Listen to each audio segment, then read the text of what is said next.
right here.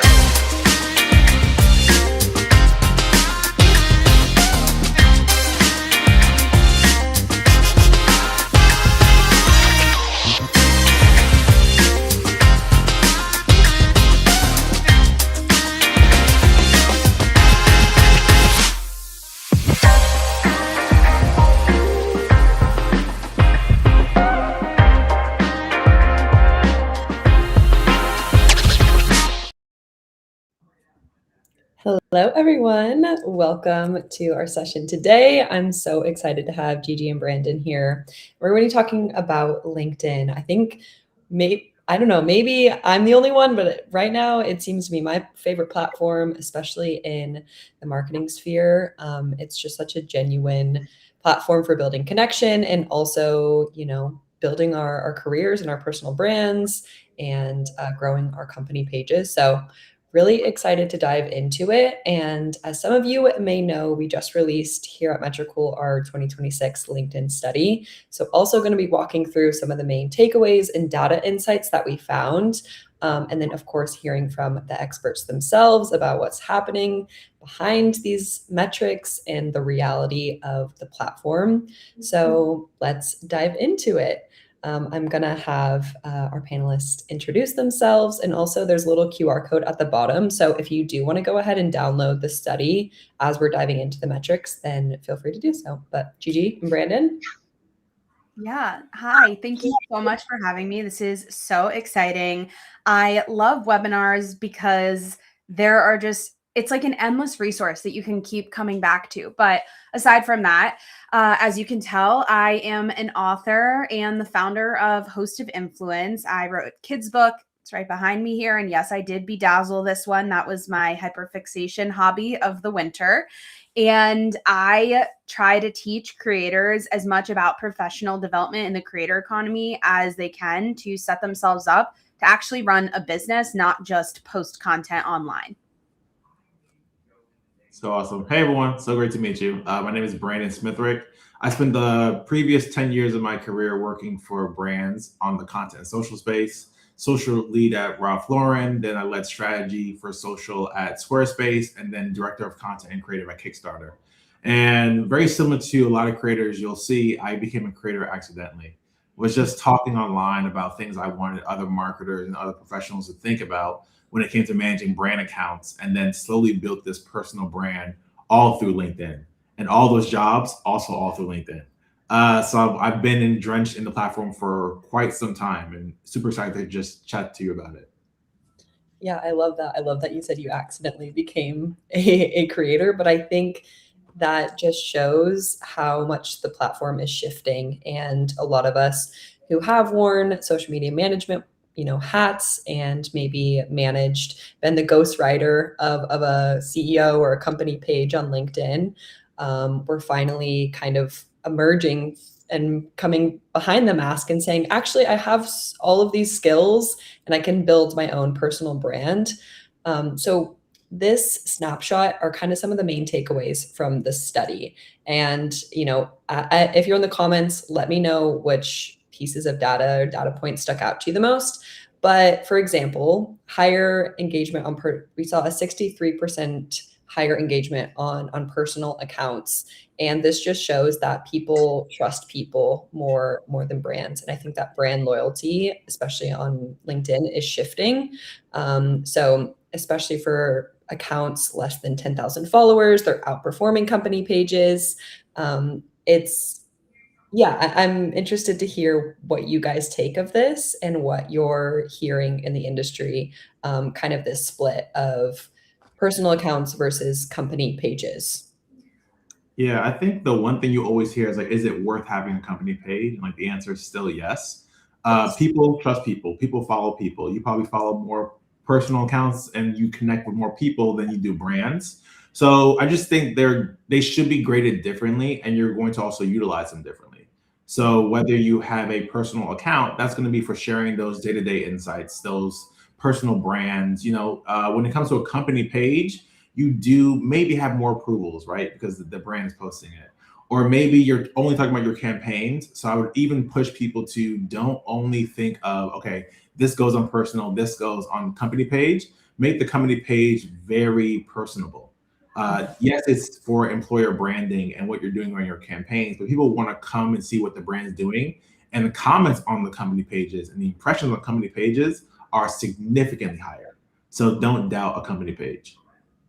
Absolutely. Yeah, I also think as we're moving into this era of founder-driven content and employee-generated content, we're just seeing that a company page could be the one sponsoring the posts or boost the content from the people at the company. So I think that the more a company again leans into working with humans and their employees and allowing them to have their true authentic voice, but then boosting it is definitely going to be something we'll continue to see more of. And again, that all comes from having people at the center of your company. That's why we're seeing everybody so interested in what is your perspective actually as somebody who works here or as the founder. What are the real things you're dealing with, not just what the product you're selling is. So I just think that that's going to continue to emerge, and the stat definitely lines up with it. Absolutely. I think too, this, before we move on, this stat of that half of your post impressions, are, your lifetime impressions are after 48 hours. Love it. Hello. What's your dog's name again? This is Mr. Zeke. He will audition to be your chief joy officer any day of the week. He said he really had a lot to say about the company here, and not to toot our own horn, but he does have a social following, and it's run by me, and I'm a human. So, proves the point even further. Yeah. Okay, Mr. Zeke. So half of Mr. Zeke's post impressions actually, after 48 hours, that's only half of your post impressions. So we think about the shelf life of content for a platform like TikTok and Instagram might be so short, right? It's really hard to capture our audience and get our content in front of them. But for example, on a platform LinkedIn, I think that the content longevity is longer. I mean, even I go on now, I see content from a week, 2 weeks ago. I'm like, where was this last week? So I think that, similar to a Pinterest, the longevity is there, which I think is great. I think that it allows different people to see your content at different times, instead of just being, there one day and gone the next. Okay, so let's have kind of a deeper breakdown in the personal voices versus a brand voice. So when we compared the two in terms of engagement, personal accounts kind of outperformed company pages across the board in terms of interactions, engagement, and just posting frequency. So again, the 63% difference in engagement rate just shows that more people are engaging with personal content, right? Like you said, Gigi, they want to hear from the unique experience and the employees and the humans behind a brand, which I think is great. I think we're entering an era of marketing that's much more personal and, bringing back elements of humanity and joking and showing the realities that it's not all polished and buttoned up and put together. So yeah, from your experience, especially, as you are both in the business world, but also maintaining your personal brands, what are some, maybe topics or themes or content examples where you might not have expected a hot take or an off the whim post to perform, but it did because it was that authentic piece of content? So last year, I made this one video about how I have multiple drinks on my table or my desk at all times, and it blew up. It is literally still blowing up, and like to this day, I'm not even kidding, like I always have at least 2 drinks with me, sometimes even 3, and that will be like kind of like liquid IV, it'll be water, it'll also be like a coffee or a matcha or a tea. And that's like something that's just a very, like, I call it a Gigi-ism, but it really stuck with the audience, I think, not just because I was kind of trolling. Like I was like, anybody else? And everyone was like, yeah, me too. So that post is literally still climbing after, I think it's over a year ago that I posted it, and it's still one of my top performing posts to this day. I think a big piece of that is also because it was video content. And something I didn't mention before is I have been a full-time content creator for over 6 years. I started out doing more traditional photo campaigns on Instagram, but obviously as TikTok and social video platforms continue to iterate and evolve, I think people know me as predominantly a video creator who also has a company, a podcast, wrote a book, doing all of these other things. And so when LinkedIn started pushing and rolling out video, I definitely was like, okay, let me lean in. This is something I already do. And I was actually creating video content on or for LinkedIn. I wasn't necessarily creating video content with the intent to post it on Instagram or TikTok, even though I do believe in reposting your content and just sometimes throwing spaghetti at the wall and seeing what sticks. But at the end of the day, optimizing for video was something that was huge for me. And in 2025, I had over 100 million impressions on my account because of video and because you can discover video in multiple different places in the feed. Whereas with photo or even text posts, it's less discoverable. That's so interesting. Yeah. And in a minute, we're going to get to kind of the format breakdowns, but it is so interesting that video content, especially for personal accounts, is seeing such an increase.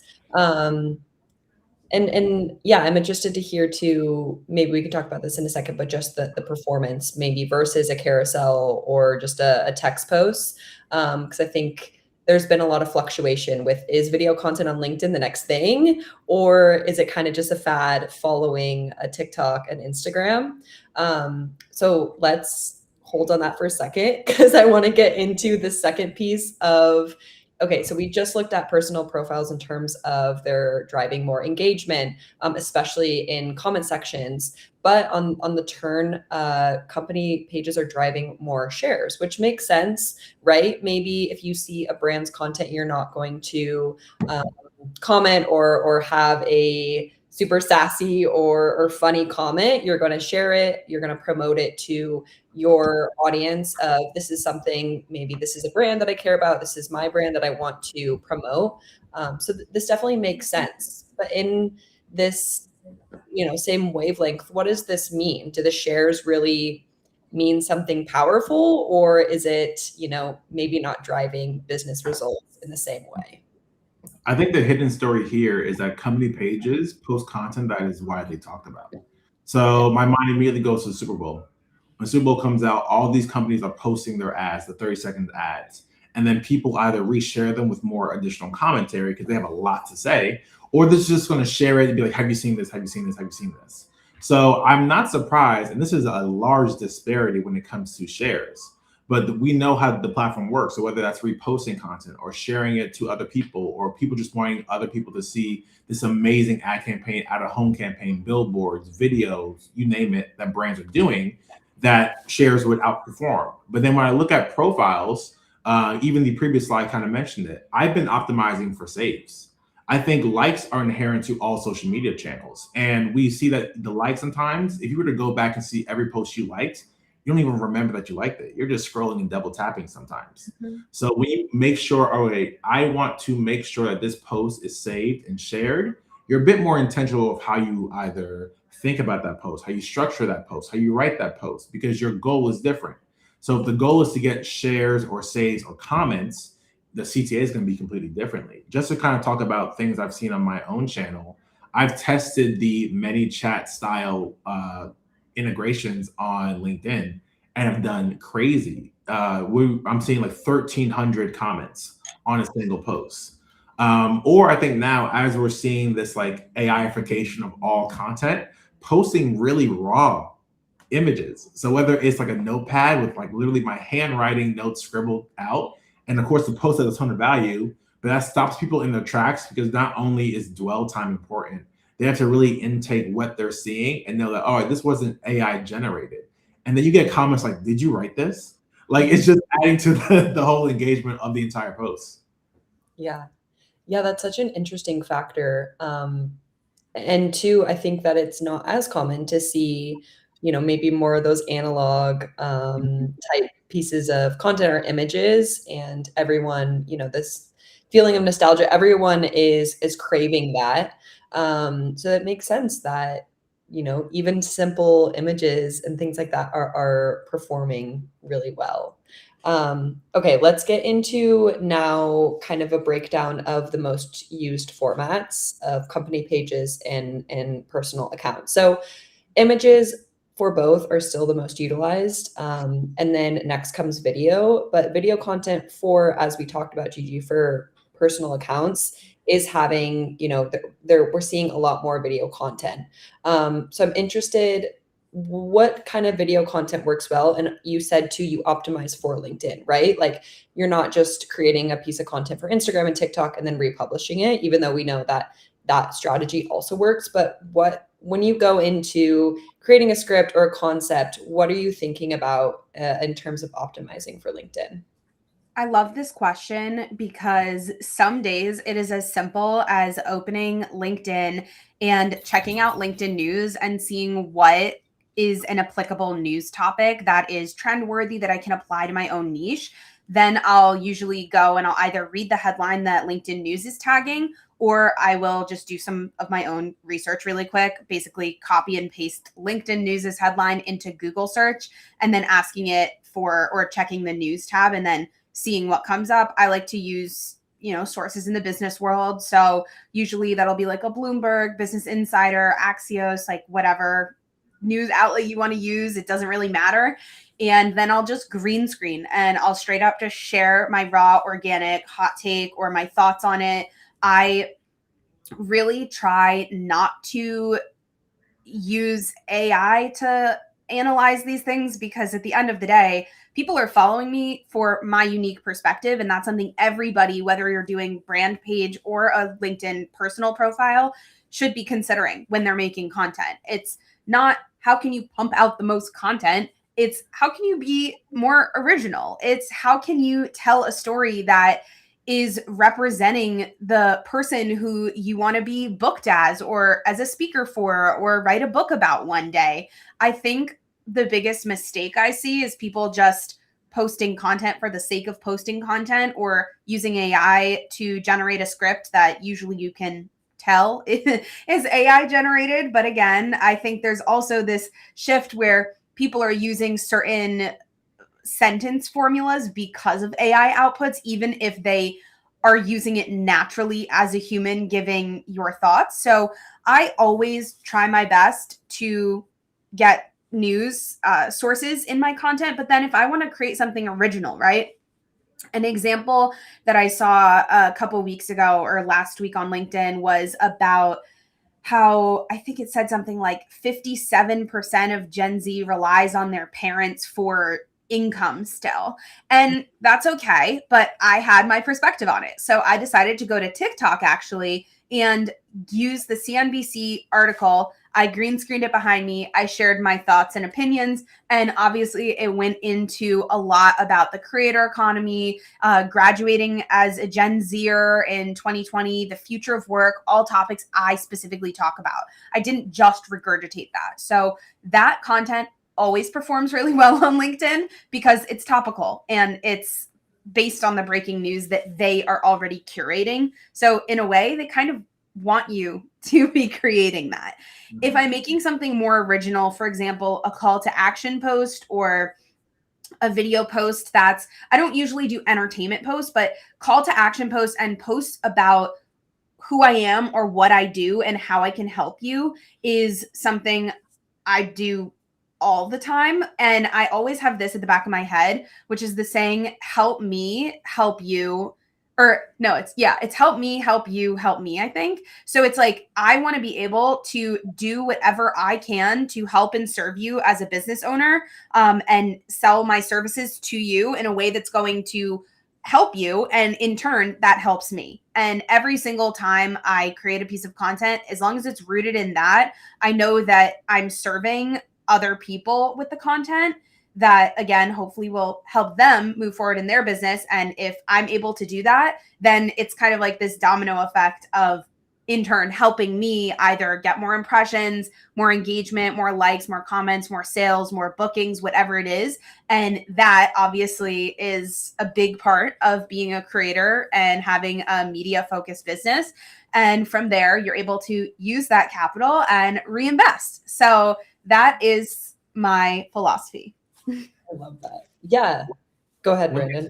I want to add when it comes to video, and this may be different depending on the region you're in, but for LinkedIn in particular, video is actually served very differently. So when you look at video on mobile, you actually don't really see the caption copy as much. And when people come to LinkedIn, that's what they're used to seeing. You see all this large body of text, but now the video is going to do all the heavy lifting when it's on mobile. So even if you give something away in the post, and I actually have a video post live today, I'm noticing this, people will still comment and be like, wait, where's the information? Because they're not really seeing it as much. So it's just more about like making sure your formats, everything Gigi's saying is correct in terms of even all those micro things you do on TikTok or Instagram, whether that's having a text overlay on top of your video. That way I'm both seeing you and I'm looking at something here. Whether it's making sure that any information you are giving is in like this condensable format, because no one wants to watch like a 5-minute video vertically on LinkedIn, but they still want that value. So it is about like tweaking your sentence structure. Like if you are using AI, to Gigi's point, like don't use the same alliterations that AI does. They don't have the same, this is the game changer. We know you use AI, right? So just making sure that your script, your copy, your format, all of this lends itself to whatever it is you're trying to message. I don't think there's a better or wrong format. I think that's really what the data is showing. You can use a poll when it's right. You can use a carousel when it's right. You can use an image when it's right. But you just need to think about, one, people are going to have different content preferences. So if there's something that really good at the text post, next time, turn it into an infographic and make that an image. If the image crushed, all right, now it needs to be a video. So that's even a good framework for even how you repurpose your content and making sure that you are having the most diversity of formats. Yeah, I love that. I think too, it doesn't mean that just because video content is becoming more popular and working well, that you need to absolutely jump on it. I think you need to go back to what your personal strengths are. Like Gigi said that you've been a content creator for 6 years. Video content is kind of your go-to. So it makes sense. You feel natural on it. You like to pull up news articles and kind of walk through it and have those natural reactions. Maybe someone else is really trying to build their newsletter or trying to create fun graphics via a carousel. Like whatever your strengths are, you need to lean into that. Obviously, this data helps us understand what's happening in the industry at large. But if you feel confident in one piece of content, then go for it. And then also, use that idea or that topic and use it in multiple different ways. This is how, again, that we can be smarter with our strategies without having to burn ourselves out with having to go back to the drawing board every time for content. I also wanted to mention about video, kind of building on what Brandon was saying, specifically about discoverability, right? You have the potential to see video on mobile. When you're scrolling, it will pop up in your feed. It's also in that horizontal scroll tab. And then you also can see video, obviously, if somebody reshares it. But if you go to your profile, there's a tab in there where you can see it. And then you'll also see it anytime somebody else in your network is liking, commenting, or sharing it. The video will then pop up. So it definitely is populating a lot more. But if that was a graphic, if that was a text post, if that was a newsletter, it would be the same kind of thing. There just aren't as many places to like grab a newsletter other than shares and other than on your profile. And then just to add on to the format about like news topics, just so everybody knows, I started by actually writing all of my thoughts. If you scroll back to when I first started doing that and building my thought leadership content on LinkedIn in 2020 and 2021, anytime I saw an article in the trending news, I would click repost with thoughts and I would write something about it. I remember this one very distinctly that said, I think Business Insider did a story that said, the top 10 most useless degrees, and a bachelor's of fine arts was on there. I got a bachelor's of fine arts in photography. And I think my play on that was like, No, I completely refute the narrative. And because I had all of that creative freedom as a college student, I have been able to build this incredible portfolio career for myself and use all of my skills in production to set something like even this webinar setup right now up, right? I have all of the knowledge about the camera tech gear to get it set up. Other people may have to hire someone for that. So at the time, I didn't make a video about it. Video was not even a thing on LinkedIn at the time. So I wrote about it. So the formats will change over time. But like you said, it's about figuring out what you enjoy doing most. Do not force yourself to make video if you hate making videos. Don't force yourself to make a long form newsletter if you hate doing newsletters. Like, figure out what works for yourself, test, and then build from there. Yeah.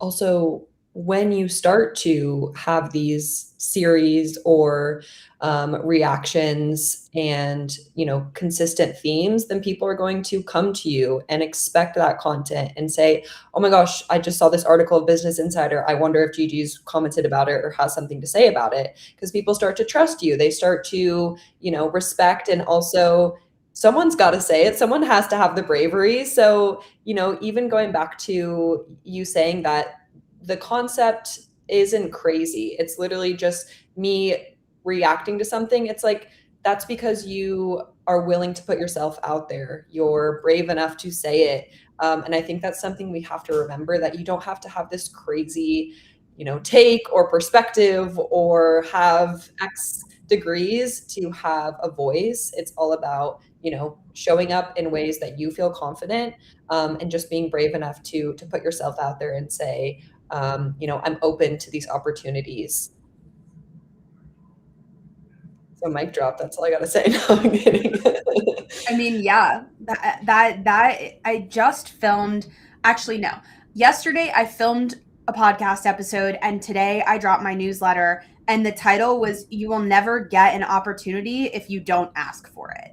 Like, Yeah. genuinely, everything, for the most part. I mean, I do live a very heavy inbound life, and I'm sure you do too, Brandon, of getting all those inbound requests, but it's only because we made public disclaimers. I know, Brandon, you have your story about Cannes last year, and you posted about it, and then you were there and you invested in going there, but then you had that return. And that's something that I think really smart creators do. And I think it's even smarter, might I add, that creators on LinkedIn are doing that, because that is where the decision makers actually are.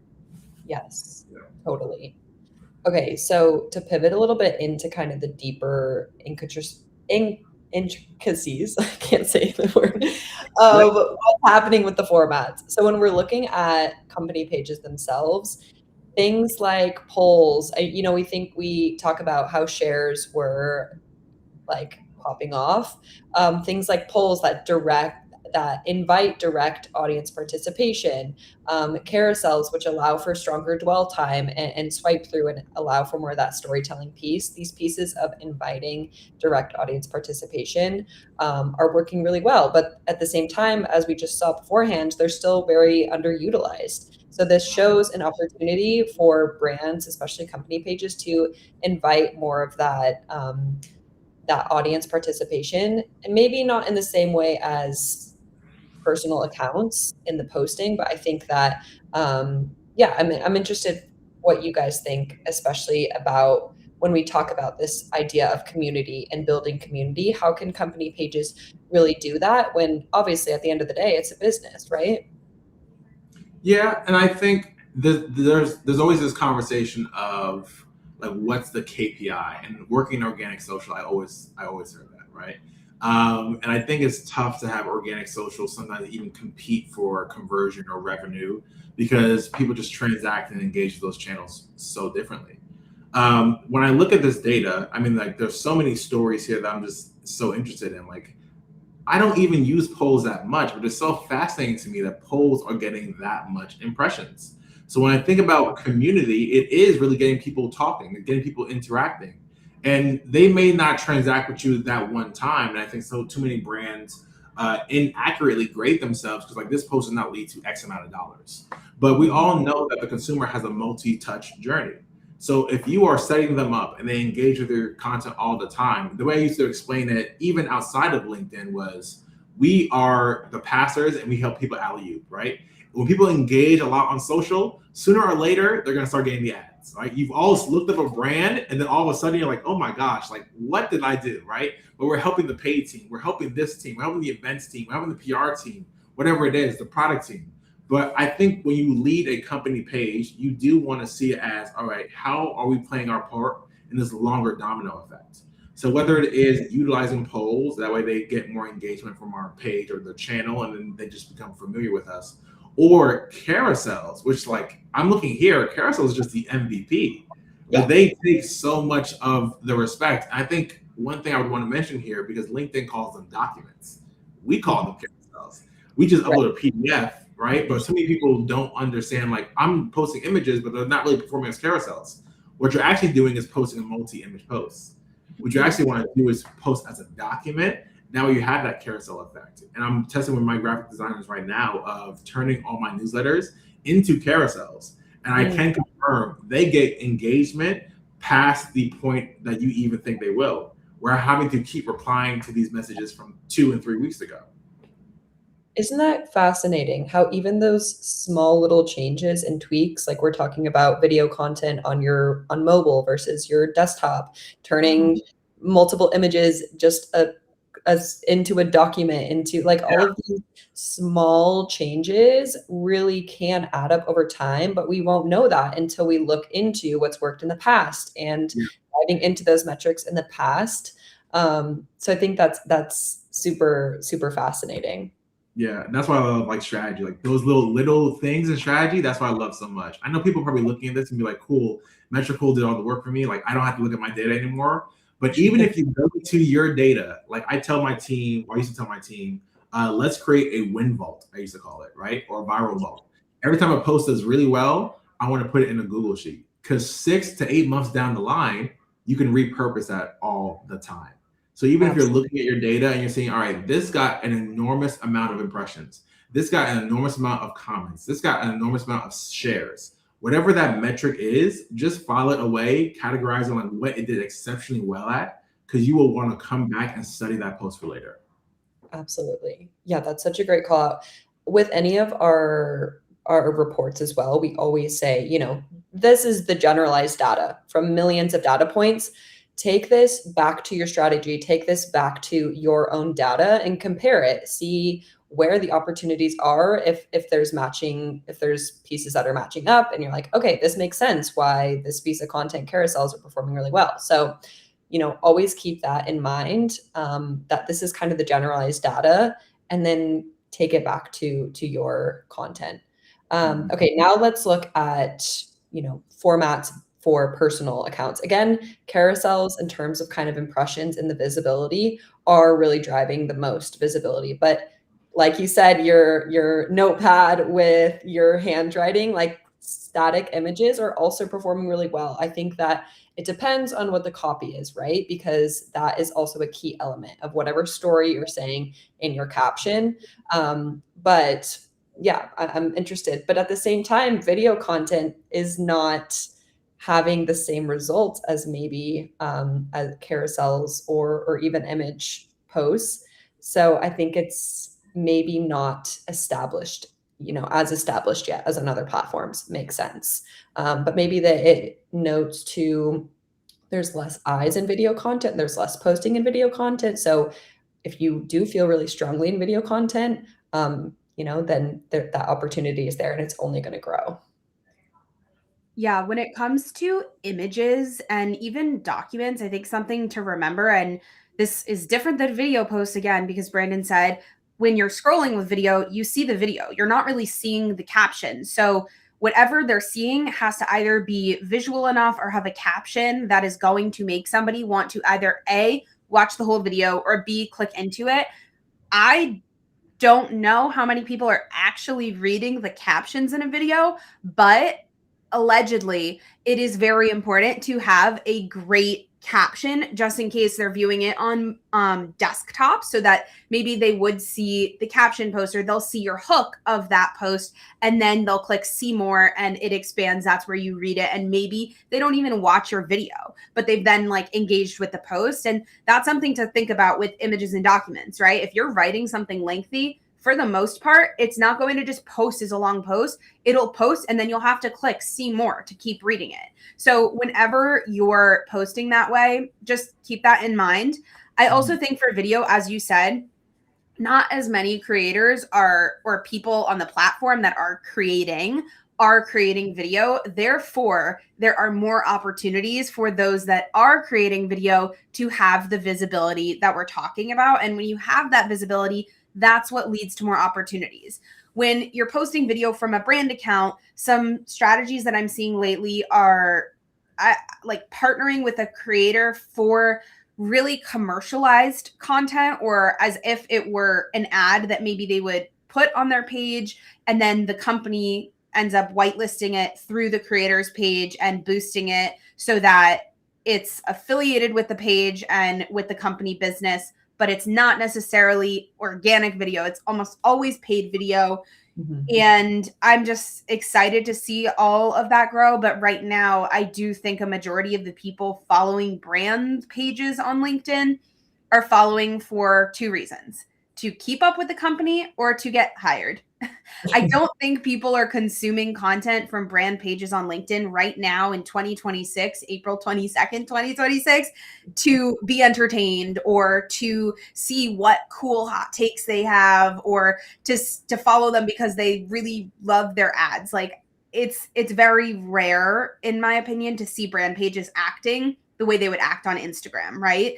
I think one brand page that did super well recently was Poppy ahead of their Super Bowl commercial. My feed was flooded with that green and blue vibes, like we're just vibing, or whatever, some essence of that.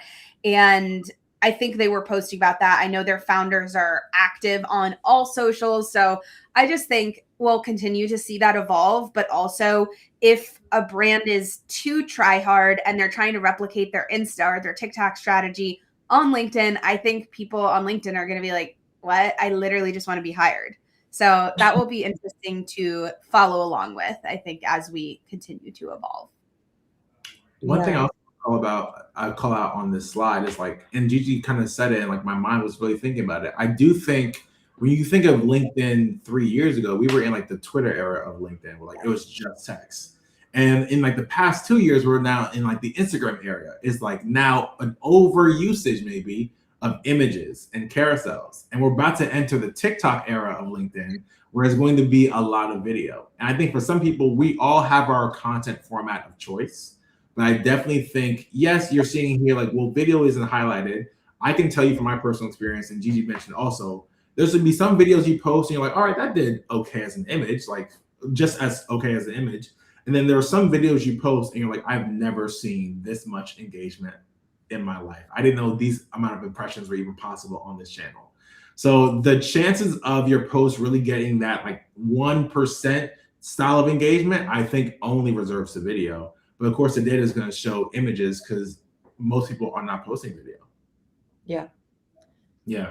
So interesting. I think what you said, I was thinking about, if people are following a company page, they don't necessarily want to be entertained. They want to see, is this somewhere I could potentially work? And is it a good place that I could work? Maybe it's not to work, but maybe for a creator, is this someone that I could see working with in sort of business terms? So we've talking about community and kind of, what would you say? Help me, help you, help me. Like it's such a vibe of scratch your back, I'll scratch my back, I'll scratch your back, right? Like how can we maybe even not, how can you give me a job? How can I support you so that maybe down the line you can support me? I think that's so much of what's happening on LinkedIn, and that's what's transforming the networking side of the platform so much so that it's allowing for these more genuine connections and community building, which I love. I think it's so awesome. So now to give kind of a landscape overview of some of the major platforms. So in terms of this growth potential and how we in each of our studies, we have kind of this range breakdown of how we analyze accounts. So we look at account sizes. So maybe from, 1,000 to 10,000 followers, 10,000 to 100,000. We have these different kind of, I guess, categories. So when we looked at what platforms are driving the most growth, 7% of accounts actually moved up a whole category. So they saw growth in their following, and almost competing with an Instagram. TikTok from our 2026 social media study kind of has the most growth potential across the board. But LinkedIn is really pushing the boundaries of being able to grow personally, professionally, which I think is really powerful. But I'm interested to see, you said that we were on the Twitter a version of LinkedIn, then Instagram, now we're moving into TikTok. I think we're at such a special moment of LinkedIn. Do you think it'll stay this way? Are we doomed? Is it going to be transforming more into kind of a commercial, traditional consumer platform? Or is the pool that we're at now solid? I do Definitely. Sorry, you go.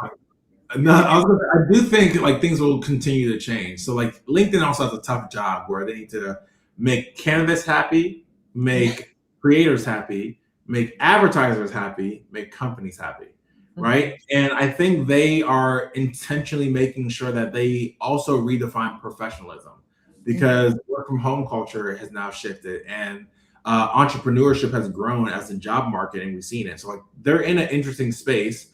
But when you think of like when Twitter started to fall, people came to LinkedIn, and YouTube and Facebook already do a great job globally. LinkedIn has the most opportunity there from a global audience perspective. TikTok, yes, for a lot of brands, they're like, how can we figure this out? But videos only becoming easier to produce, and accounts are made every single day. So I do see this, and like it makes sense. There's so much opportunity in LinkedIn. I think we will continue to see it grow.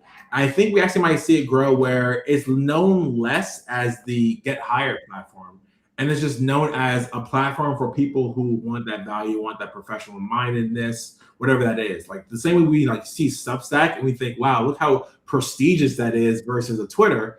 People are going to start to see LinkedIn a little bit differently, almost as I would say like maybe less buttoned up corporate kind of perspective, and that's okay. Yeah.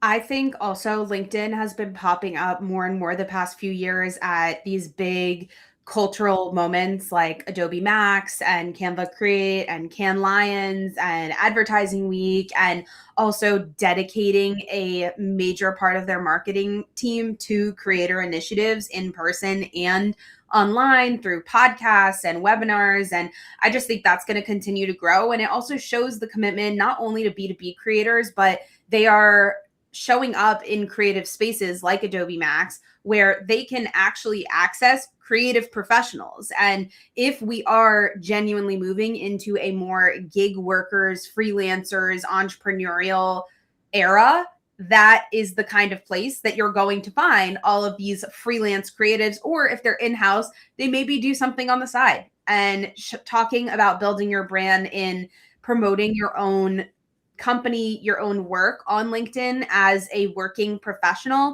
is just going to continue to evolve and get bigger. I think it's also a matter of teaching people how to harness their own narrative of, again, how they want to be perceived professionally and how they want to be hired. And if you can do that on LinkedIn, then I can guarantee you will be living a great inbound life.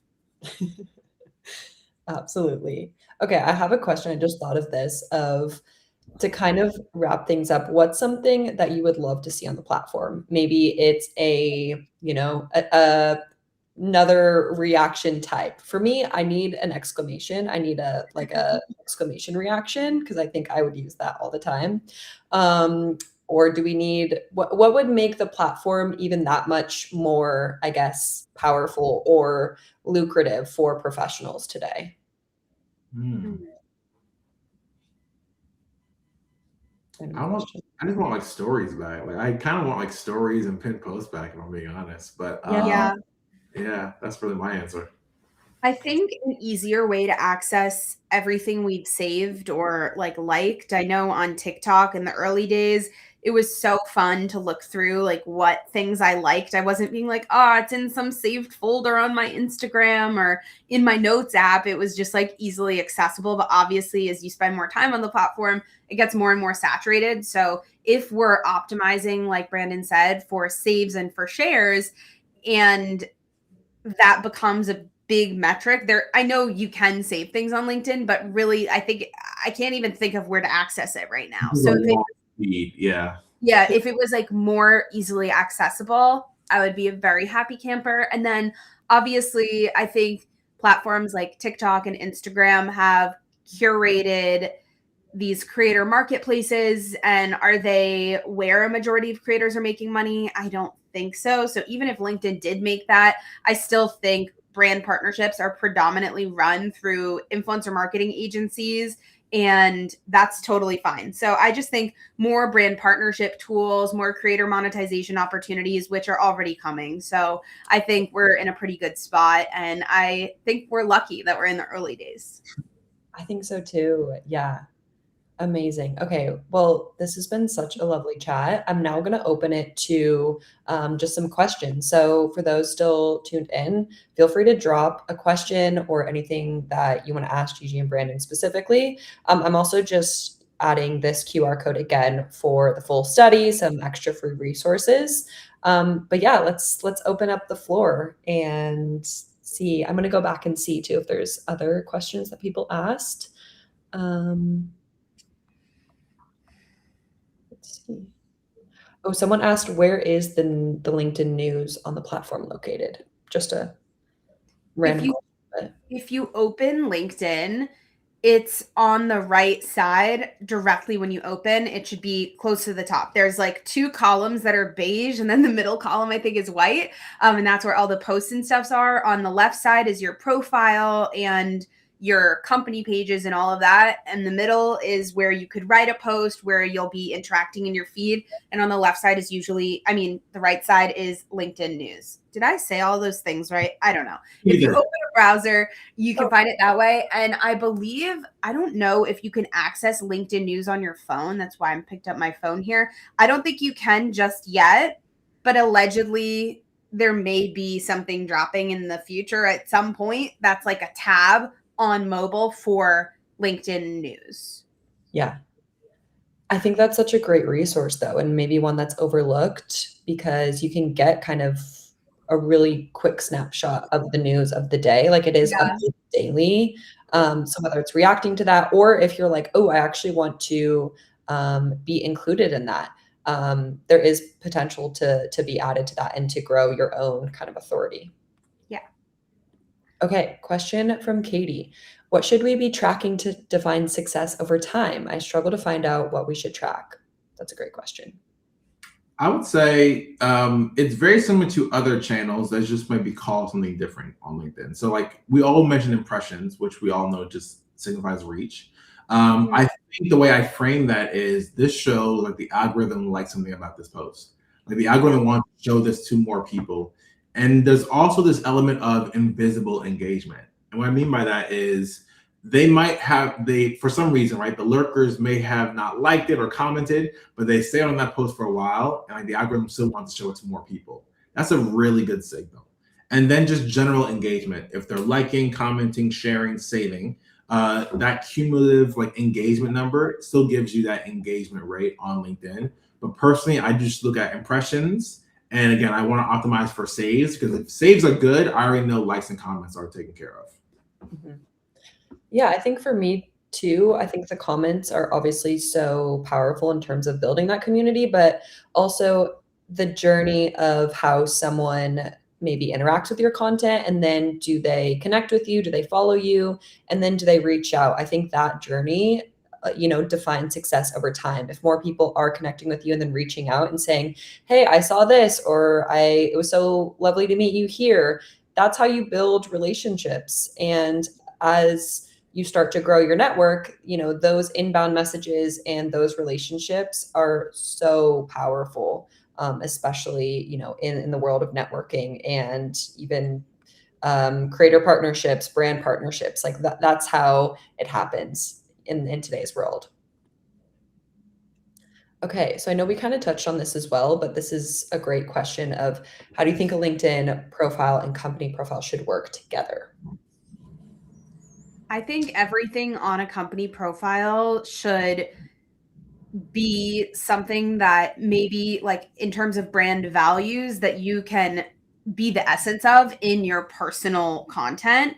That said, I think there's two different stories that are happening when you're the founder of a company versus when you're actually employed by a company. Like, let's say you're employed by LinkedIn themselves. The people that are posting content on their pages also have to keep in mind that they're representatives of that brand. When you are the founder of your own company and you're posting, they're way more closely linked together. And so you can kind of get away with a lot more.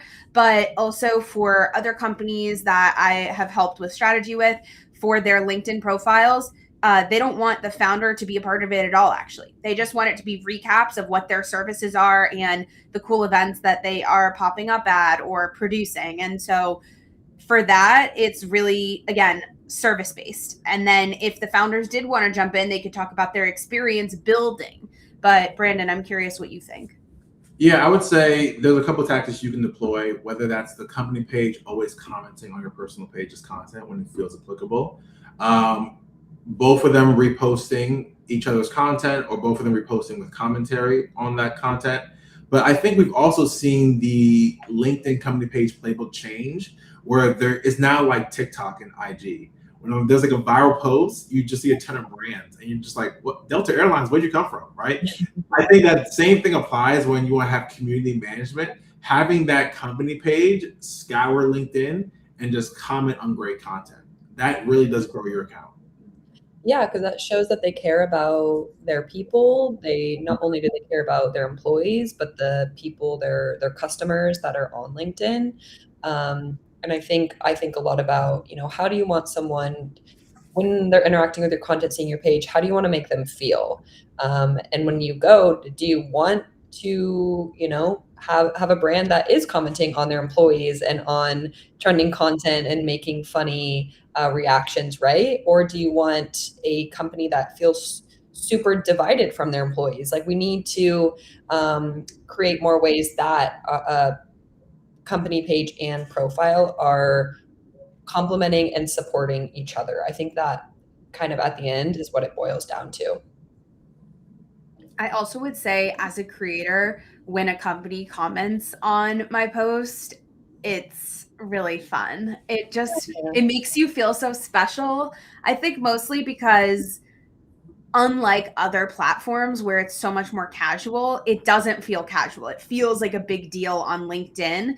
And again, maybe that's because sometimes on LinkedIn, when they're commenting, and just because of the way that LinkedIn works, or if a company tags you in a post, the way that LinkedIn's algorithm works is that if you're tagged in something, it gets pushed to the top of everybody who follows that company's page, right? If somebody likes something that a company has tagged you in, that post then gets pushed to the top of their network. Mm-hmm. So it works more traditionally, I think, like Facebook's first or old or back in the day algorithm. I don't really know much about Facebook these days, but it works the way Facebook used to work versus Instagram or TikTok. Just because you like something doesn't mean it's going to land on your For You page. There's no separate curation right now. So on LinkedIn, whenever I get that engagement from a publication or from a conference or from a brand that I love, I am always so happy. Yeah, so true. Okay, I think we only have time for a few more questions, but this one is a great one of just, does inspiration for social media come to you naturally? And what are your favorite tools to brainstorm other than ChatGPT? I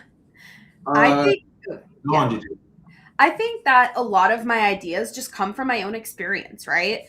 Like I said, I do read the daily trades, and that was something I had to do in internships. So I would say, like, for any Gen Zers listening and any people that have to work with Gen Zers, encourage us to do this. Encourage Gen Z and Gen Alpha to do this as they're coming up through the workforce, not just from an industry knowledge perspective, but you always want people to be on the cutting edge, right? I think it doesn't matter what industry you're in. It doesn't matter if you're in the tech world. It doesn't matter if you're in entertainment or the creative world. You always want to know what the next big thing is going to be. And so staying on top of daily trades was something I actually even had my interns do over the years, where I'm like, every week you guys have to write your top 3 daily trades and then your 1 sentence takeaway. And that was something I had to do as an intern for the entertainment industry. And that, I think, prepped me to always be researching, always be aware, and then again, come up with ideas from there, right? That stat that I mentioned before about Gen Z relying on their parents, or the headline I mentioned after that about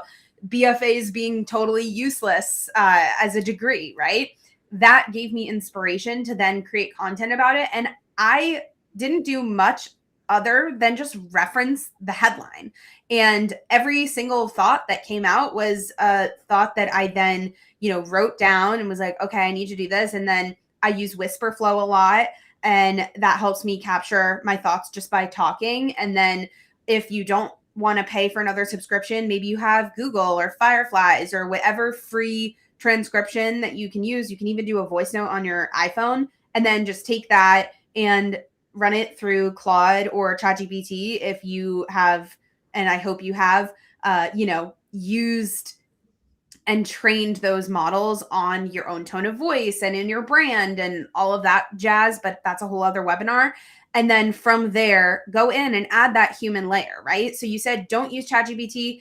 I think, yes, don't use it to generate your ideas. Use it to refine and really help you just get that output out faster than you could if you had to just write the post and think the post, say the post, transcribe the post, edit the post copy, and then make a graphic. Like, there are so many faster ways to do this now. And I really do believe content is better done than perfect. So if I have an idea, I focus on idea to execution, and then I'm done. Yep. The one thing I'll add is I have two setups. One is whenever someone asks me a question, that's a content idea.